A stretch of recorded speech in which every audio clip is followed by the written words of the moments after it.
Amigos, muy buenas noches. Bienvenidos a un nuevo programa de Conversando con el Perú, siempre a través de PBO, radio y televisión y la multiplataforma a nivel nacional, con 250 repetidoras en todo el país. Muy buenas noches. Queremos anunciarles que esta semana el Jurado Nacional de Elecciones ha declarado inviable la propuesta de elecciones complementarias. Todo este análisis vamos a hacerlo conjuntamente con Ángel Delgado. Ángel, buenas noches. Muy buenas noches, muy buenas noches, estimados amigos, efectivamente para analizar en profundidad estos temas. Sí. La decisión del Jurado de Elecciones en realidad no nos sorprende a nosotros ni a todos aquellos de la comunidad universitaria y a aquellos que tenemos conocimientos de las reglas electorales. A nuestro juicio, el jurado no tenía otra alternativa que declarar inviable esta elección. Pero no solamente por razones formales, como algunos creen. Se dice de que la elección complementaria no está contemplada en la Ley Orgánica de Elecciones Generales. Sí. Es verdad, pero la razón no basta que no lo diga, porque alguien podría decir, es un vacío y se puede rellenar, se puede avanzar, se puede construir. No es así. La elección complementaria, como su nombre indica, únicamente procede en aquellas elecciones que tienen un carácter territorial, o sea, que se llevan a cabo en territorios diferentes, independientes uno de otros. Por ejemplo, las elecciones municipales. En las elecciones municipales tenemos en simultáneo comicios en 194 provincias del país, sí, y en 1860 y tantos distritos, más o menos, ¿correcto? Bueno, que en alguna provincia o en algún distrito, por alguna razón, cualquiera, no se lleve a cabo la elección, sí, es dable una elección complementaria que se realiza después. Inclusive, sí, la ley de elecciones municipales, Alberto, establece el mecanismo y el procedimiento, está regulado en la ley, sí, de elecciones municipales. En cambio, en la ley de elecciones generales de la República, esta figura no existe, sí, porque no cabe ninguna complementariedad. Ajá. Porque la elección se da en simultáneo en un distrito único, a nivel nacional. Sí. Este es el tema de fondo. Se da a nivel nacional. Y por esa razón entonces, si mañana se anula una mesa porque había una irregularidad, un fraude o el acta no dice lo que corresponde, esa acta queda anulada. Sí. 1, 2, 3 actas. Las actas se pueden anular, sí, pero no por eso se vuelve a abrir, claro, la elección. ¿Comprende? Y no afecta nacionalmente, correcto, la elección presidencial. Y ese es el tema. Claro. En la medida que esas anulaciones parciales no afecten lo general, entonces la elección es válida. Este es el tema de fondo que hay que entender. ¿Por qué no puede haber una elección complementaria luego de haber anulado una mesa, un acta, una provincia, un conjunto de mesas? ¿Por qué? Porque la elección se hace en un solo distrito electoral, ¿correcto? Y además tiene que respetar algunos principios que hay que entender. La pregunta que les hago, amigos, y a ti te hago también, ¿por qué el voto es secreto? Como una obligación. El voto democrático es libre, universal y secreto. ¿Por qué es secreto? Bueno, simplemente para preservar las libertades individuales. En primer lugar, pero también es secreto para que la voluntad pueda fluir espontánea, ajá, como dice el artículo 176 de la Constitución Política. O sea, espontáneo. Es clave que nosotros al momento de votar tengamos un velo de ignorancia y no sepamos, ajá, los resultados por anticipado, claro, y entonces nuestro voto es un voto de conciencia y libre, es un voto auténtico, sí, es un voto espontáneo. No dirigido. Por eso el voto es secreto, no dirigido. No dirigido, no focalizado. Si uno conoce los resultados de antemano, entonces ya mi decisión no va a ser libre, no va a ser espontánea y no va a ser auténtica, va a ser dirigida, sí, en función a un resultado que ya conozco. Ese es el asunto fundamental. Y por lo tanto, no es dable en una elección, en un distrito electoral, que se produzca una elección parcial, complementaria, claro, si es que se ha anulado alguna de las actas, alguna de las etapas o grupos donde puede haberse cometido algún tipo de irregularidad. Sí, claro. Este es un asunto fundamental. Por eso el derecho al voto es un derecho secreto.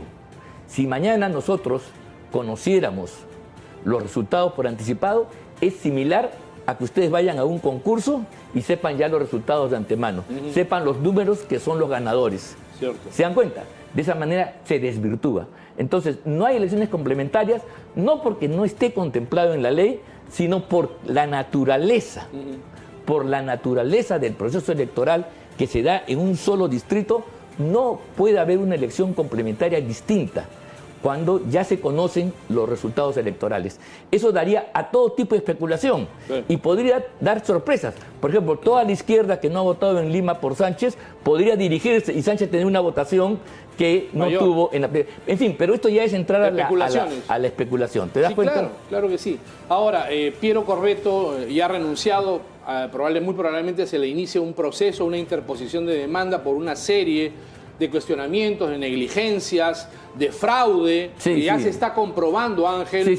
Y también, al parecer, porque la Fiscalía de la Nación ha determinado que este señor Piero Corvetto había cambiado los términos de referencia para que esta empresa Gálaga, ¿no? Esta cuestionadísima empresa Gálaga, ¿no?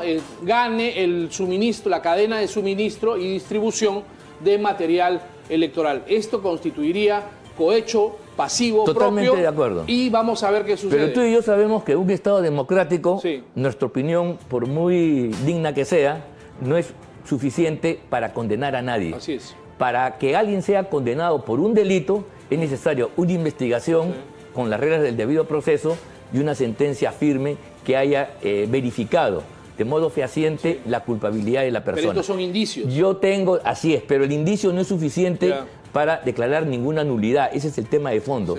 Y eso tiene que verificarse en un proceso judicial. No cabe otra. La existencia de un delito, solamente lo dice el juez. Y lo dice el juez en última instancia. El juez que resuelve al final. Este es el mismo caso de la Villarán. Tú no puedes anular los contratos de peaje si es que no tienes una sentencia condenatoria de la Villarán que se diga de modo oficial y fehaciente que esta señora ha entrado en corrupción.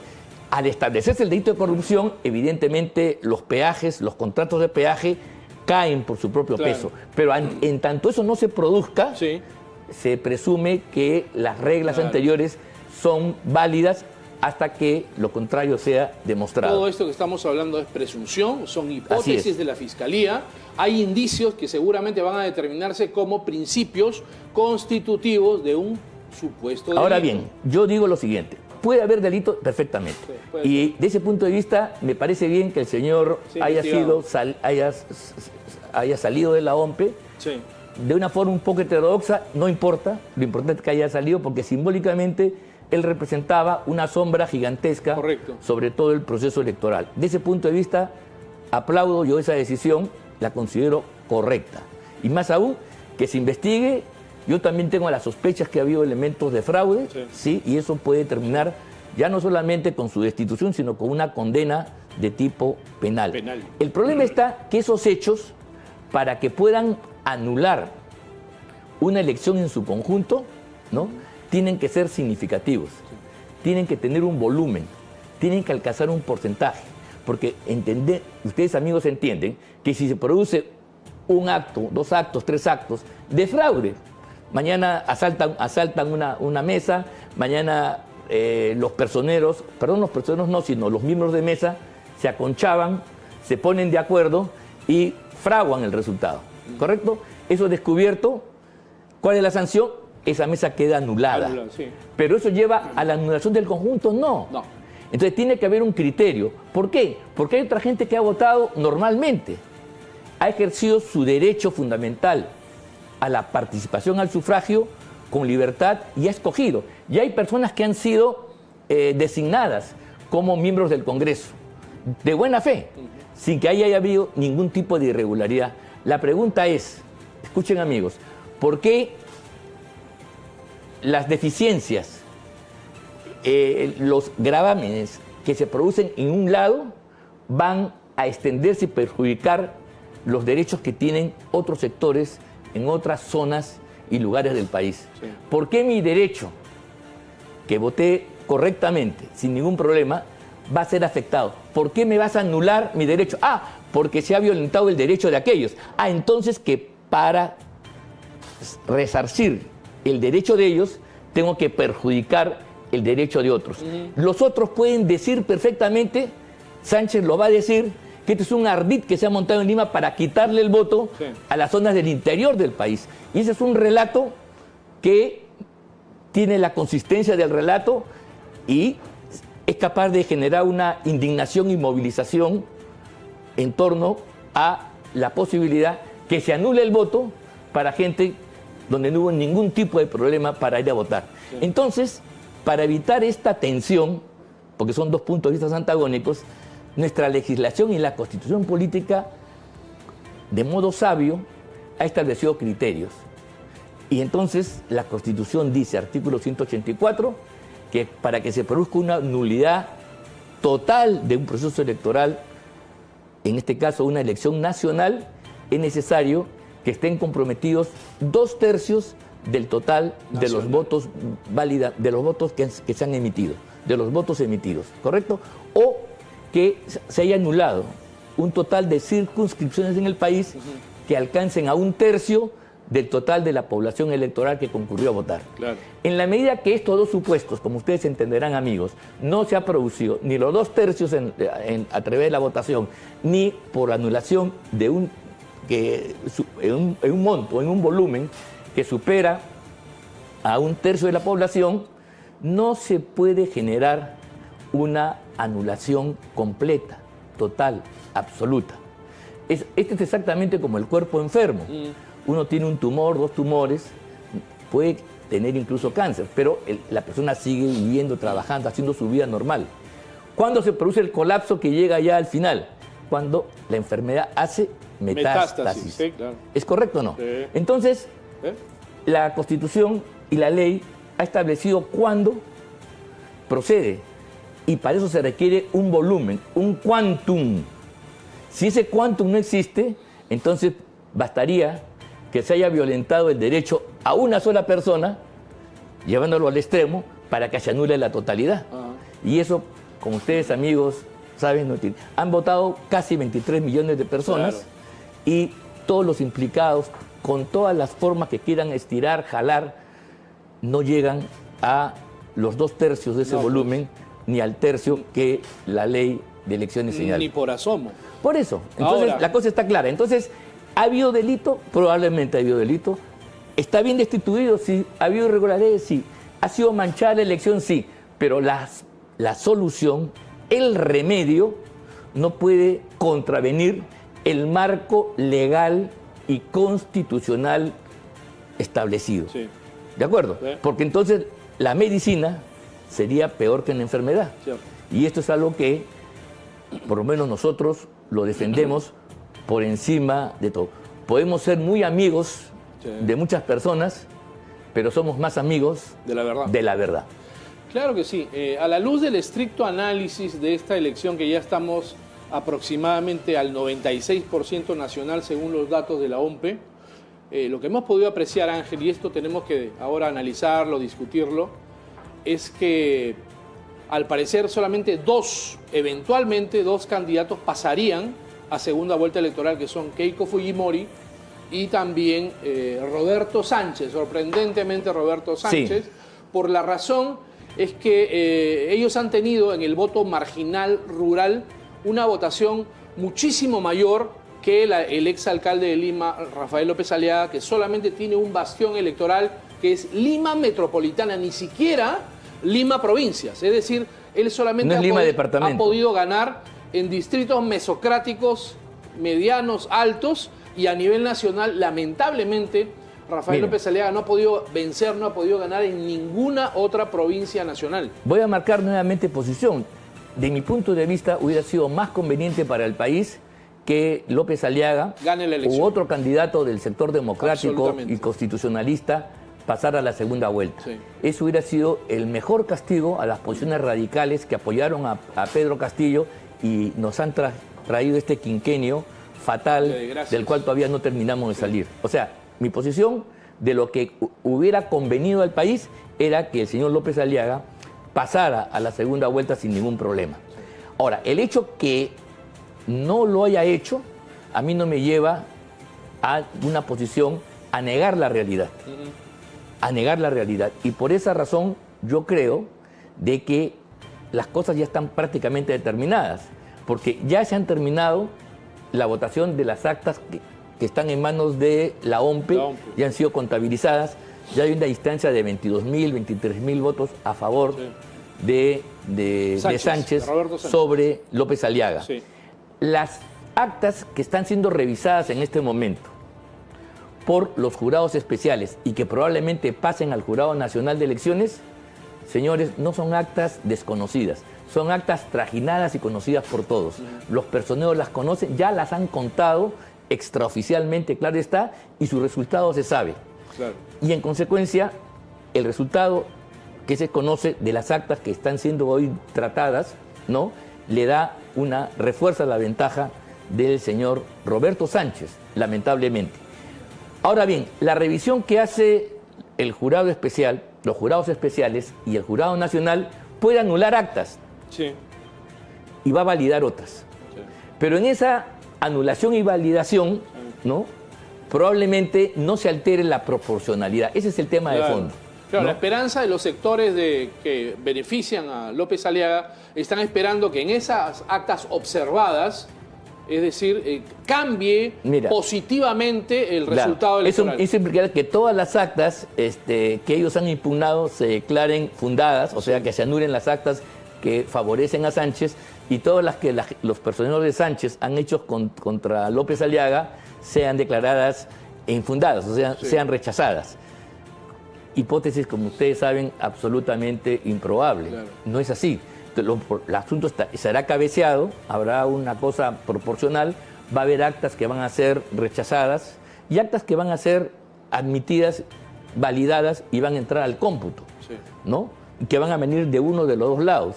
Y eso va a mantener la proporción. Esto ya lo han dicho los expertos, esto ya se sabe, esto es Vox Populi, esto lo saben los personeros de López Aliaga, lo saben los personeros del señor Sánchez, y por lo tanto, desde ese punto de vista, el suelo está parejo, y los días que esperamos, donde se terminen de hacer las revisiones por parte de los jurados especiales y del Jurado Nacional en vía de apelación, va a demorar algunos días más, pero no va a cambiar el curso de los resultados finales. Claro, nosotros hubiéramos querido, ¿no?, por la opción republicana, democrática, la opción más responsable era la de Rafael López Aliaga de cara a una segunda vuelta electoral, en detrimento de este candidato Roberto Sánchez, que tiene como aliado, ¿no?, a Tauro Mala, un psicópata realmente. Entonces, lo que hubiéramos querido es que López Aliaga ingrese a segunda vuelta electoral. Los resultados, a la luz del estricto análisis, ya están determinando lamentablemente el pase de este señor, ¿no?, del comunismo insurreccional. Y por si acaso, esta afirmación que has hecho no nos vuelve a nosotros ni comunistas, ni partidarios del señor Roberto Sánchez, del cual tenemos el peor de los conceptos. Correcto. Pero lamentablemente también hay que respetar la voluntad popular si es que nos reputamos demócratas. Así es. Los demócratas tenemos que aceptar las derrotas, los reveses, y que las cosas no salgan como uno. Sí. No es democrático ni la pataleta, ni querer imponer un punto de vista porque tengo yo razón, porque soy demócrata, que cambie la realidad. Cierto. La realidad es la que manda, no mis deseos, por más que mis deseos sean sublimes, celestiales y los mejores. Sí. Que quede bien claro, Ángel, reiteramos que nosotros repudiamos la opción castillista, una opción que no ha sido nada democrática, muy golpista, y que ha determinado también, ¿no?, un caos nacional en este quinquenio, ¿no? La economía prácticamente destrozada. Entonces, este sector no representa la democracia representativa. Quiero plantear otro tema, porque ahora que ya entramos a la segunda vuelta, hay una especie que viene de la izquierda y especialmente de la prensa caviar. La señora Fujimori no le gana a nadie. Un panetón es capaz de ganar. Ese es el dicho que lo han hecho popular. Es un mito. No, lo han hecho popular. Sí. Y lo grave es que incluso los sectores democráticos creen en esta patraña. Esto no es así. Porque para empezar, la señora Fujimori, del punto de vista de la realidad, creemos que ganó las elecciones del año 21 y por estas irregularidades al final, donde no hubo personeros en las zonas rurales internas del país, se impuso finalmente Pedro Castillo, Sí, ¿correcto? sí. Pero quien pierde en esas condiciones no es pues un perdedor nato. Y yo, para poder refutar esto, quiero hacerlo con algún tipo de estadística. No sé si podemos ver el mapa del Perú a nivel nacional, cómo ha votado el pueblo peruano. Vean ustedes, en ese mapa hay dos colores dominantes, Sí. ¿no? El color verde, que representa, debería ser rojo en verdad, de Roberto Sánchez. Roberto Sánchez, Claro. que gana básicamente en sur del el Perú sur andino y el centro. y en la Sierra Central y en Cajamarca, ¿correcto? Así es. Ahí está bien, ¿correcto? Acá lo vemos. Y ¿no? tenemos además el color naranja, medio marrón naranja, Naranja. que es el triunfo de Keiko Fujimori. de Fuerza Popular en el resto del país, Sí. ¿correcto? Sí. Y el triunfo de López Aliaga está en azul. Inclusive este mapa está mal hecho, Ajá. porque ese mapa habla del departamento de Lima. Todo Lima, Del incluido departamento de Lima. incluido Lima provincias. Lima tiene 9 provincias Sí. y el señor López Aliaga no gana en Lima provincias. ha ganado Keiko Fujimori. Ha ganado Keiko Fujimori, Sí. eso debería ser también color naranja, Sí. y solamente gana en Lima Metropolitana. Claro.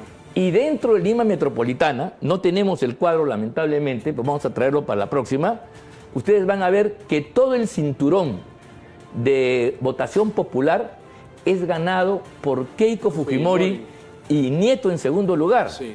El señor López Aliaga queda a veces en tercer lugar.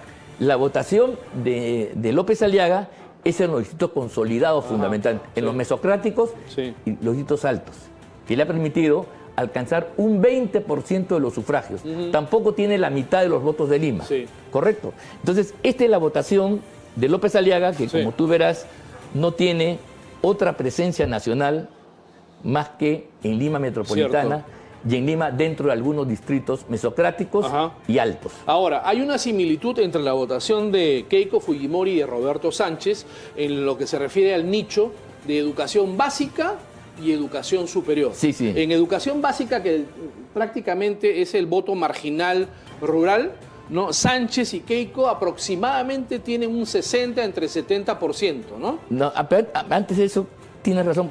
Sí. El otro bastión de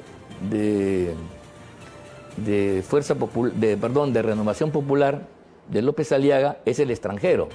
Es Miami, las Islas Fiji y todo Que lo no demás. determina... No, sí, en este caso Grandemente. le ha dado su votación, y esos votos más, un poco menos, le hubiera permitido pasar de Sí. repente a la segunda vuelta. Pero aquí estamos hablando ya no de un análisis político, sino sobre todo sociológico. Sí. La pregunta es si con esta distribución, con este respaldo social Sí. y territorial, tú puedes gobernar el país o puedes ganarle a Sánchez inclusivemente. Claro. Porque aquí se dice, no, la señora Fujimori ya perdió ante Sánchez. Entonces, sí. Esa es una mentira que lo repiten los izquierdistas y los caviares a voz en cuello. Y el problema es que nosotros, los sectores democráticos, a veces creen esta patraña. Y repito, no es así para nada. Y la otra cuestión, no sé si todavía tenemos tiempo. Sí, un minuto. Tenemos tiempo. De la educación. Es una encuesta que ha salido en el diario La República, que ha hecho el Instituto de Estudios Peruanos, que habla del perfil de los candidatos. Hay varios indicadores, pero en el perfil de nivel educativo, que podemos compararlo a capacidad económica, se distingue entre los que tienen educación básica, Sí. que serían los sectores más populares, y los que tienen educación superior. Sí. Entonces vemos que el señor López Aliaga concentra el 80% de su votación en los sectores de educación superior, Sí. ¿correcto? A ver. Y apenas tiene menos de 20% en los sectores que tienen educación básica. Básica. En cambio, el señor Sánchez tiene todo lo contrario. Sí. Tiene el 70% de su votación en los sectores de educación básica, que son los sectores populares, evidentemente, y llega a 20 y tantos % en los sectores, digamos, superiores. Altos. Lo interesante acá es que la señora Keiko Fujimori tiene un perfil igual o parecido al de Sánchez, Sí. ¿no? Sí. Ahí ustedes pueden verlo.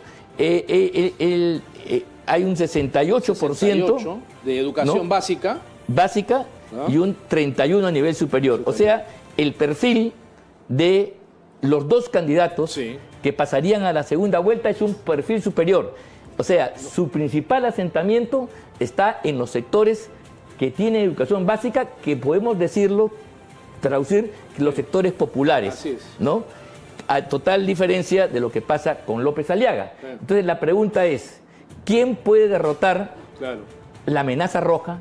¿Quién puede derrotar realmente a Sánchez? En buen cristiano, López Aliaga solamente alcanza su mayor volumen electoral en los sectores mesocráticos San Isidro, Miraflores, San Borja, La Molina. Y a nivel nacional, lamentablemente para Porqui, lamentablemente no logra ganar en ninguna provincia, ni siquiera logra ganar en el Callao. Es decir, en una hipotética segunda vuelta electoral, los dos candidatos que han obtenido mayor cantidad de votos en el nicho marginal rural son los que van a la segunda vuelta electoral. O sea, porque, señores, esto es claro, es imposible ganar una elección a nivel nacional si no se tiene referencias, arraigo y presencia en el mundo popular. Esto es fundamental. Y el señor López Aliaga, no la tiene. Por el mapa que hemos visto y por este cuadro que estamos presentando, lamentablemente no ha hecho un trabajo para tener un fuerte respaldo en los sectores populares que son el número necesario para ganar cualquier elección. Y siendo, inclusive Ángel, siendo el alcalde de Lima, no ha logrado demostrar en Lima Metropolitana o en Lima Provincias un auge, digamos, espectacular que le hubiera permitido un pase a segunda vuelta. Por ejemplo, porque ¿cuánto tiene en Lima? 20%. ¿Y eso? 20% es un quinto. O sea, no tiene la mitad de Lima. Ni siquiera. No tiene los votos que tuvo Eduardo Rego o Bedoya... O Barrantes, ¿no? O Belmont, inclusive en una época. Belmont. 40, 45, 60% de aprobación. De popularidad. No tiene esa aprobación. 20% es, bueno, lo coloca en primer lugar, pero es una votación modesta en comparación con otros burgomaestres. Entonces, en Lima tampoco es una plaza total. Tanto así que los resultados de los 3 distritos donde se hizo una votación al día siguiente, el día lunes, el día 13, el lunes 13, no ha ganado López Aliaga. Ha ganado Nieto. Y en segundo lugar queda Keiko Fujimori. Increíble. Entonces, se dan cuenta. Y esos sí son Villa Salvador, son Lurín y son Manchay. Así es. Donde él decía que por las obras que ha hecho iba a tener una votación impresionante. Lamentablemente no ha sido así. No se ha reflejado. Entonces, mucho cuidado con aquellos que dicen que lo de Keiko es una derrota avisada. Todo lo contrario. El pueblo peruano con sabiduría ha puesto en la segunda vuelta a quien tiene las mejores credenciales y respaldo para poder derrotar al candidato de la izquierda. Vamos a una suerte de clásico, clásico de la batalla electoral. La derecha contra la izquierda. Y repito, la señora Keiko Fujimori, por la votación que hemos visto a nivel nacional, su presencia en muchas regiones del país, al igual que Sánchez, y por su presencia en el sector popular de casi un 70%, ahí lo estamos, 68.5, casi 70%, es la que está empoderada y en mejores condiciones de darle la batalla al candidato de la izquierda, Roberto Sánchez. Y López Aliaga, lamentablemente, al tener una relación invertida, solamente 21% de los sectores populares apoyan su candidatura contra el casi 80% de los que le dan el respaldo. Son cartas, son fortalezas que no dan, a mi juicio modesto, para poder derrotar al candidato de la izquierda. Incluso de cara a la segunda vuelta electoral hemos podido apreciar una Keiko Fujimori absolutamente diferente, ¿no? Más democrática, más estadista, más sensata, Ángel, e incluso no ha respondido un solo ataque de la izquierda, de todos los grupos que fueron y enfilaron baterías contra ella. Eso ha demostrado y se refleja, creo, en la votación electoral. Yo espero que los errores que el fujimorismo ha cometido, y que son muchos y varios, y es verdad, los haya corregido. Ella ha hecho una autocrítica que creo que es sincera. Ha demostrado temple, ha demostrado capacidad, una imagen de estadista que no ha demostrado otros candidatos, lamentablemente. Y entonces creo que el Perú está en buenas manos. Hemos elegido a nuestro campeón, digamos así, para defender en esta justa final, en este clásico de batalla electoral, por el lado de los sectores democráticos, a Keiko Fujimori, que repito, es la mejor esperanza y la que reúne las mejores condiciones para poder derrotar a Roberto Sánchez. Ahora, esto no significa que hay que quedarse dormido, hay que hacer todo un esfuerzo, habrá que ampliar la convocatoria, habrá que incorporar a sectores que han sido renuentes a votar por ella, habrá que tener más personeros para que no vuelvan a repetir la historia de hace 5 años. En fin, hay que hacer muchas cosas, porque las batallas no se ganan hasta que se cierra el acto final. Lo peor que uno puede hacer es suponer, presuponer, ufanarse de algo que todavía no lo tiene. Pero que la señora Keiko Fujimori, y lo digo con la hidalguía del caso de quien no ha sido fujimorista durante toda mi vida, y he combatido al gobierno de Alberto Fujimori en los años 90 con el Foro Democrático. O sea, con esa autoridad lo digo, es que la señora reúne las condiciones para poder frenar la amenaza comunista, izquierdista y radical del señor Sánchez. Ante el comunismo intransigente, solamente nos va a quedar en segunda vuelta electoral votar por la opción democrática que representa Keiko Fujimori. Y una cosa más, no hay que hacerlo con no hay que hacerlo poniéndose para nada los dedos de la mano sobre la nariz, no. Hay que hacerlo con la convicción de que estamos afirmando la voluntad democrática de los peruanos y la República por encima de todo. Vámonos a mensajes comerciales, regresamos con el programa. Esto es Conversando con el Perú. Regresamos.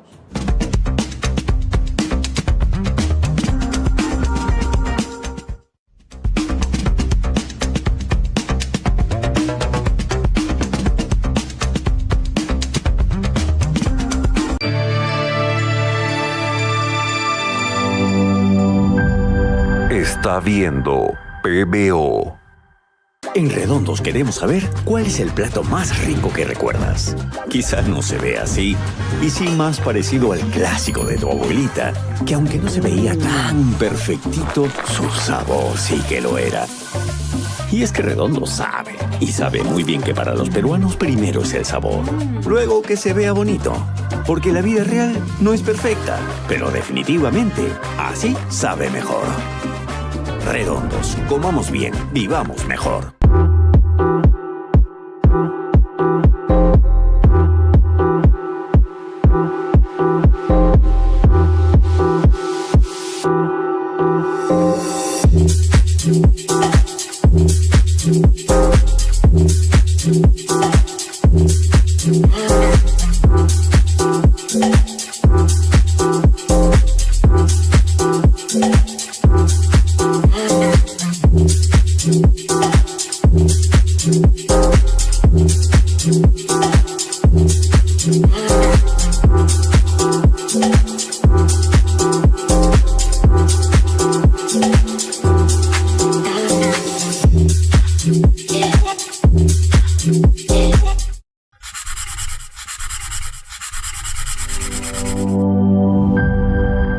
Está viendo PBO. Mi nombre es David Levy y hace más de 22 años que viajo personalmente a los lugares más remotos del mundo para conseguir las más exclusivas, tradicionales y modernas alfombras. Mi relación personal con los mejores proveedores le asegura a mis clientes las más finas alfombras a los mejores precios del mercado, como esta alfombra Britton a $450. En Consorcio Persa, nuestra pasión son las alfombras y nuestra visión es brindarle a nuestros clientes el servicio personalizado que se merecen. Visítanos en Avenida Comandante Espinar 451 Miraflores o en nuestra web www.consorciopersa.com. Consorcio Persa, lo mejor del Lejano Oriente para tu hogar. Actualidad, entrevistas, opinión y los temas que marcan la agenda del país. Con información, análisis y comunicación motivacional. Héctor Felipe en PBO. De lunes a viernes, de 10 de la mañana a 2 de la tarde. En vivo, solo por PBO. ¿Quieres sentirte mejor, con más energía, cuidar de ti y de tu familia? Hola, soy Chantal Paucar y te invito a que nos acompañes en este programa que está pensado exclusivamente en tu bienestar. PBO Salud. Aquí hablamos de lo que realmente importa: prevención, nutrición, salud física, emocional y además todos los avances médicos que están pensados en ti. Acompáñanos en PBO Salud de lunes a viernes de 4 a 6 de la tarde. Nos puedes ver en Movistar TV, canal 735 HD y 35 SD. En Claro TV, canal 515 HD, 18 y 23 SD. Estamos en más de 200 cableras a nivel nacional y además en la radio, la 91.9 FM. PBO, la radio con fe. Porque tu salud es lo más valioso que tienes. Por eso en PBO Salud, nuestra misión es acompañarte. Llama al 01-771-2961. Junto al especialista responderemos a tu consulta.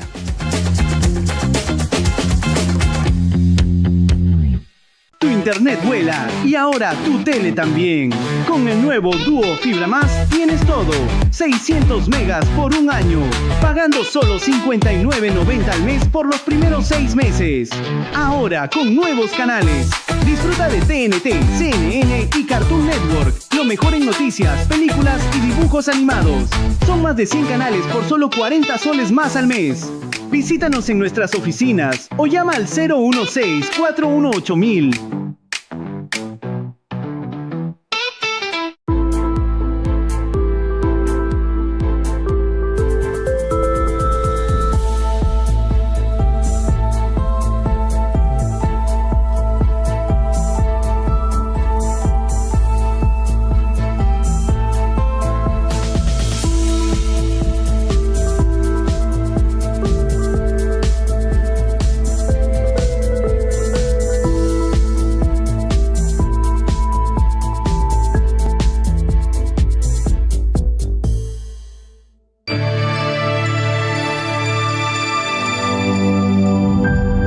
Está viendo PBO.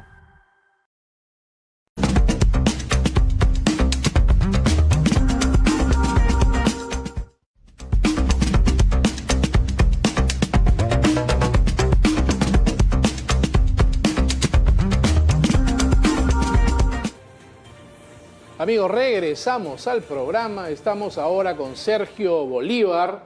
Él es comunicador y analista político y vamos a conversar con él sobre la situación y la crisis que estamos viviendo con la guerra de Irak, Irán y Estados Unidos. Sergio, ¿cómo estás? ¿Qué tal? Hola, ¿cómo estás? ¿Qué tal? Muchas gracias por la invitación, Ángel, Alberto. Bueno, encantado de estar con ustedes. Creo que la primera reflexión que es importante marcar en lo que está sucediendo en el mundo es que estamos pasando de algo que ha sido claramente durante muchos años unipolar a un mundo multipolar muy marcado. Eso es. Marcado por guerras, enfrentamientos. Has hablado bien del estrecho de Hormuz, que está Irán, Estados Unidos, Israel. Sí. Tenemos también una guerra de Ucrania que todavía no termina. Tenemos una guerra silenciosa entre Estados Unidos y China, que es por, digamos, por poder geopolítico y control prácticamente tecnológico. Y también tenemos dentro de esto la competencia que hay por nuestra región, por América Latina y los recursos valiosos que nosotros tenemos. Así es, así es. Mira, tienes toda la razón del mundo, estamos cambiando de época. La era que se abrió con la caída del muro de Berlín y la desaparición de la Unión Soviética, algunos auguraron un tiempo de sosiego, de crecimiento económico, y Francis Fukuyama caracterizó esto como el fin de la historia. Bueno, lamentablemente eso no ha sido así. A partir del año 2008, como tú sabes perfectamente, con la crisis financiera internacional se ha provocado una recesión de la cual todavía el mundo no termina de salir. Y lo grave es que las hegemonías que tenía Estados Unidos, que es el gran vencedor de la posguerra fría, ha sido contestada en primer lugar por una China que ha crecido brutalmente, exponencialmente, aprovechando las reglas del mercado a partir de su incorporación al GATT, a la OMC. GATT era el nombre antiguo de la Organización Mundial del Comercio. Ha aprovechado la libertad de mercado, ¿no? Y la libre producción y se ha convertido en una potencia mundial muy cercana a Estados Unidos, y algunos dicen que ya está por pasarla. Y Rusia, que quedó muy devastada, sobre todo en los años 90, bajo el gobierno del Yeltsin, bajo el liderazgo de Putin, ha logrado recuperar prestancia y se ha enfrentado a Occidente en esta guerra de Ucrania. Entonces empiezan a emerger nuevos poderes en medio de una suerte de declinación de los Estados Unidos. Y es ahí donde entra Trump, porque Trump entra con un lema: vamos a hacer de América grande otra vez. El problema está, ese es un buen deseo, me parece interesante, pero este problema que hay en el Medio Oriente, es la pregunta que te quiero hacer, donde a partir del 28 de febrero, conjuntamente con Israel, en medio de una negociación sobre limitación de las armas nucleares o el enriquecimiento del uranio, que estaban llevando en Omán, creo, bombardearon pues instalaciones y le dieron muerte inclusive al jefe espiritual, a los jefes Khamenei. máximos. Correcto. Entonces se ha abierto un periodo inexplicable, porque la cosa estaba relativamente pareja. Inclusive había habido un enfrentamiento parecido el año pasado, la guerra de los 12 días, en junio del año pasado, y parecía que... ¿Qué ha pasado ahora? ¿Cuál es el momento actual a tu juicio? Bueno, yo creo que lo que estás remontando todo lo que ha venido sucediendo, creo que no ha sido casual, es una serie de conexiones, de puntos que se han ido interconectando, que nos ha conducido a este nuevo orden, un nuevo orden mundial.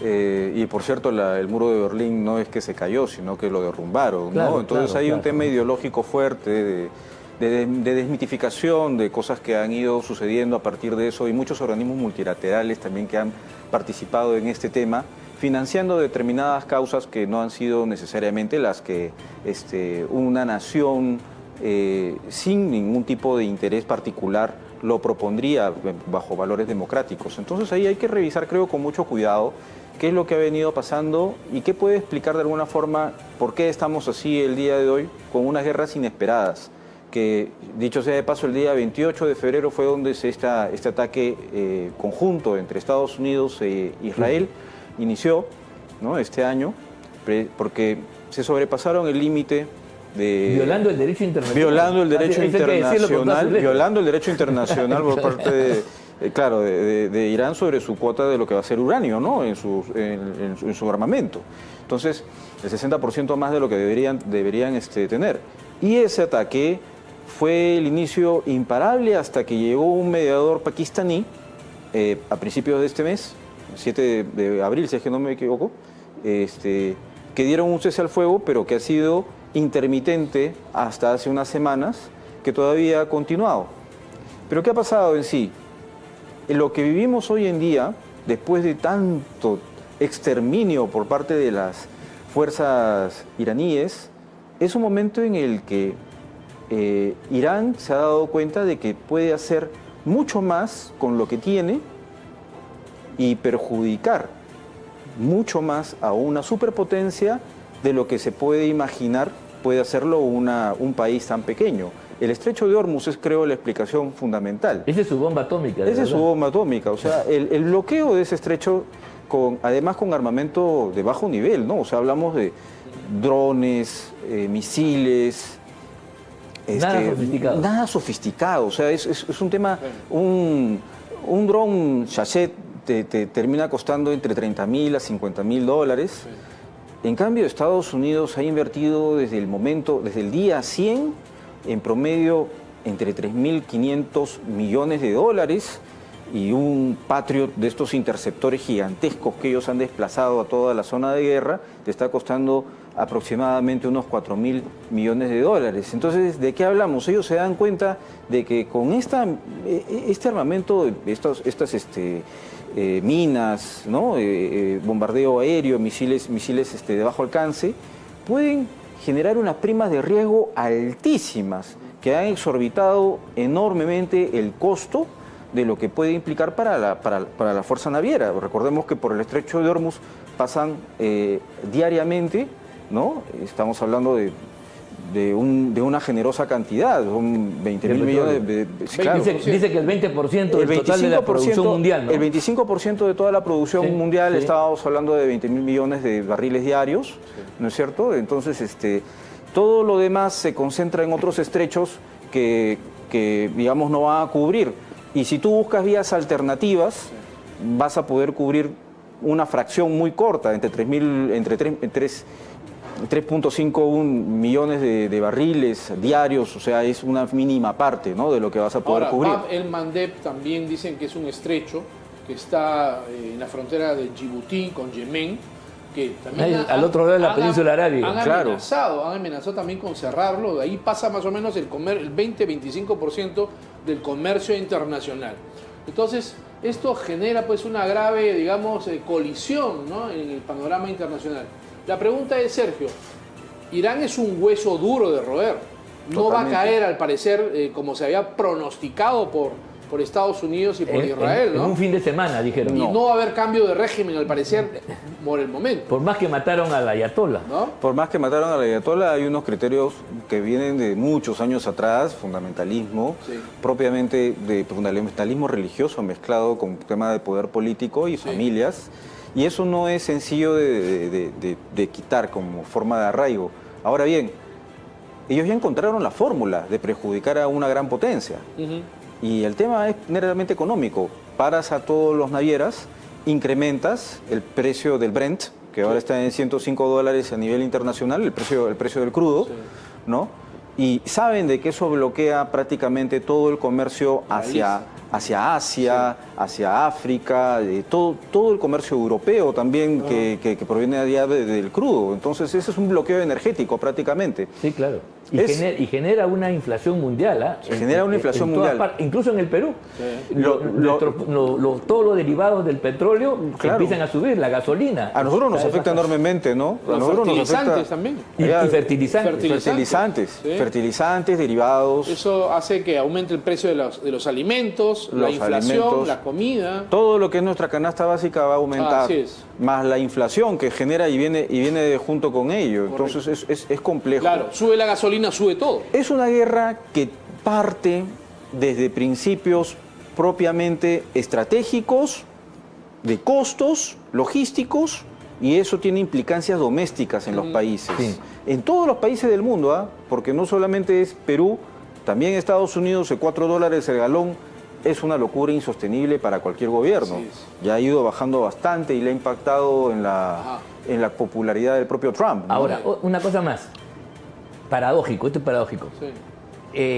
Los halcones de Estados Unidos, los israelitas, Netanyahu, dice que hay que profundizar y hay que redoblar el ataque, inclusive pasar a una fase de desembarco y ataque terrestre, porque dice la teoría que el dominio aéreo no basta para doblegar a una nación de 90 y tantos millones de habitantes con una tradición histórica milenaria. El Imperio Persa. El Imperio Persa, correcto, y una religión que les da una cohesión extraordinaria, como son pues los pueblos religiosos de verdad, una fe, una mística, una entrega, una resiliencia fundamental. Entonces, pero si Trump hace eso, en primer lugar, encuentra un rechazo en todo el mundo. Ya lo ha hecho los países de la OTAN, empezando por España, y el Papa, que ha llevado a la Giorgia Meloni a tomar distancia de Trump. El Papa ha defendido, porque este señor Trump dijo que iba a volver a Irán a la edad de piedra, se iba a liquidar, cosa que es una locura completa. Pero si lo hace, si quisiera hacerlo, para derrotarlo de verdad, los precios que hoy día están por 104, 106 millones, perdón, el barril de petróleo, dice que se dispara a 200 con facilidad. Entonces, la crisis se multiplica y eso ha hecho que inclusive la gran industria en Estados Unidos lo haya frenado, porque una deriva hacia una escalada de la guerra multiplica la crisis que ya se está generando en la economía mundial. Totalmente. Las proyecciones más conservadoras te están diciendo de que el precio del petróleo para el 2027 va a estar en 126. O sea, más conservadoras, y 200... Si esto continúa así. Si esto continúa así, lo de Hormuz. Sin escalada, ¿no? Sin escaladas. Ahora bien, esos temas terrestres y todo ello, claro, dependen mucho de lo que vaya a suceder con los aliados. La OTAN específicamente, ¿no? Si la OTAN bloquea y de alguna forma España ya se pronunció en contra del apoyo de Estados Unidos, siendo un aliado, lo tiene como libertad. Pero Trump escogió el camino de confrontación y dijo de que si es que no lo apoyan, pues debería retirarse de la OTAN, cuando él no tiene, digamos, un mandato propio dentro de lo que suceda dentro de la OTAN. Y mucho menos, creo yo, después de lo que ha sucedido con Ucrania. En el caso de Ucrania, ellos han tenido un distanciamiento y también apartaron su apoyo definitivamente cuando el tema ha ido escalando en el tiempo, porque es una guerra costosa, es una guerra onerosa. Y que no van a ganar. Y que no van a ganar. Pero eso, la lectura propiamente de lo que ha tenido durante años del año 2020, prácticamente el financiamiento de la OTAN provenía en 70 a 60% por parte de Estados Unidos. Claro. Eso hace Biden. Pues. Y eso ha cambiado, porque ahora el 2% del PBI de cada uno de los países europeos ya está comprometido en la OTAN. Y ellos han encontrado de que no podemos confiar, Estados Unidos no es confiable como un aliado estratégico. Tenemos que nosotros proteger nuestros propios intereses, porque al final la crisis energética que les va a venir a ellos Pero esta guerra ha determinado y ha desnudado o exhibido la gran debilidad de la OTAN y de la Unión Europea respecto a armamento militar, ¿no te parece? Por supuesto, por supuesto. Había un debilitamiento militar y ahora Dinamarca está tratando de hacer sus propios Patriot. Países Bajos está buscando hacer sus propias naves con misiles. Y eso los ha conducido a ellos a generar una industria militar que se está empezando a activar muchísimo. Pero eso está bien. Los países de Europa pueden militarizarse luego que se han desmilitarizado, se han dedicado a las cosas bonitas.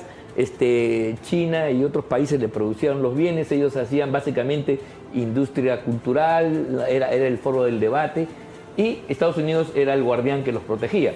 Al acabarse eso, el hecho que empiecen a dedicar puntos del PBI para la defensa, que no lo tienen los países europeos, va a afectar gravemente el estado de bienestar europeo, que era importante. Y eso va a generar enormes malestares al interior de los respectivos países. Como malestar está creando esta guerra ya en Estados Unidos y le puede comprometer las elecciones que van a haber en el mes de noviembre en Estados Unidos. Las de medio término. Las de medio término, efectivamente. Sí, y ya lo está haciendo. Si vemos la última encuesta de Reuters, ya sobre la popularidad, Trump está en el 36%. Y si dicen que vamos a confiar en el gobierno federal, solamente el 17% confía en el gobierno federal. Entonces ya es una crisis que empieza a notarse a nivel de lo que me está afectando económicamente en casa. Claro. Es muy grave porque esa pérdida de apoyo doméstico te puede llevar a una situación muy riesgosa. Y ¿no? de un gobernante que dijo que, criticando a los demócratas, que iba a terminar las guerras para dedicar ese monto de dinero al bienestar interno del país. Correcto. Entonces, ahora se ha metido en un problema increíble. El cumplimiento de la promesa es muy complejo, ¿no? Y ha entrado en unos confrontamientos cuando también hay una brecha fuerte con el conflicto con China, donde necesitas tener un control sobre el tema de el espacio de los semiconductores, por ejemplo, ¿no? Donde ahí Taiwán entra a jugar con China, ¿no? Y ese es un conflicto que también es probablemente algo que pueda empezarse a notar en el tiempo, dado que Taiwán es el que hace más o menos el 100% prácticamente de los más avanzados chips del mundo. Pero China se va a tragar a Taiwán indefectiblemente. Poquito a poco. Poquito a poco, poquito a poco. Lo que pasa es una política institucional. Además son chinos, ¿no? Hablan chinos, se sienten orgullosos. Pero mientras puede Estados Unidos, va a intentar darle todo el apoyo que sea de manera sostenible e inversiones a que eso suceda para que se prolongue en el tiempo. Muchas gracias, Sergio. Muy agradecido, de verdad. Muchas gracias. Muy valiosa tu participación para ilustrarnos y en medio de este debate nacional ver los problemas del mundo, del cual nunca debemos perder la mirada. Por supuesto, es importantísimo. Muchas gracias por haber estado con nosotros. Amigos, esto ha sido todo por hoy. Nos vemos la próxima semana en Conversando con el Perú, siempre a través de PBO, Radio y Televisión. Un gran abrazo para todos.